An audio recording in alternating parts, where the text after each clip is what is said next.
TRS chief Kalvakuntla Kavitha నాంపల్లిలోని Secunderabad second judicial magistrate of first class కోర్టుకు హాజరయ్యారు. బీసీలకు 42% రిజర్వేషన్లు కల్పించాలని కోరుతూ నవంబర్ 28న కామారెడ్డిలో కవిత టీఆర్ఎస్ నేతలు రైల్ రోకో చేపట్టారు. కవితతో పాటు 12 మందిపై రైల్వే పోలీసులు కేసులు నమోదు చేశారు. ఈ కేసులో సమన్లు జారీ చేయడంతో కవిత టీఆర్ఎస్ నేతలు కోర్టుకు హాజరయ్యారు.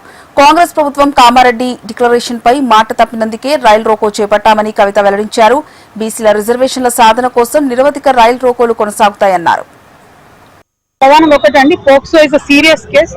అంత గంభీరమైనటువంటి ఆరోపణలు వారి కుటుంబ సభ్యుల మీద ఉన్నప్పుడు కేంద్ర మంత్రి గారు ప్రధానమంత్రి గారి పక్కన ముఖ్యమంత్రి గారి పక్కన వేదికలు పంచుకోవడం అన్నది న్యాయాన్ని, చట్టాన్ని, దాని మీద ఉండేటటువంటి నమ్మకాన్ని తగ్గించినట్టుగా మేము భావిస్తా ఉన్నాము.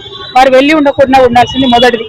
రెండవది, వారు వెళ్ళిన తర్వాత రాష్ట్ర ప్రభుత్వం తెలంగాణ మహిళలకు ఒక కాన్ఫిడెన్స్ ఇవ్వడానికి ఇమీడియట్ గా వారి కుటుంబ సభ్యులు ఎవరైతే ఆరోపణలు ఎదుర్కొంటా ఉన్నారో వారి మీద లుక్అవుట్ నోటీస్ ఇవ్వాలని చెప్పి మేము డిమాండ్ చేస్తా ఉన్నాం. సో ఇట్లా మహిళలకు కాన్ఫిడెన్స్ ఇచ్చే విధంగా ప్రభుత్వాలు ఉండాలి తప్పితే ఇంకోటి కాదు. మరి అది ఇవ్వాలని డిమాండ్ చేస్తాం.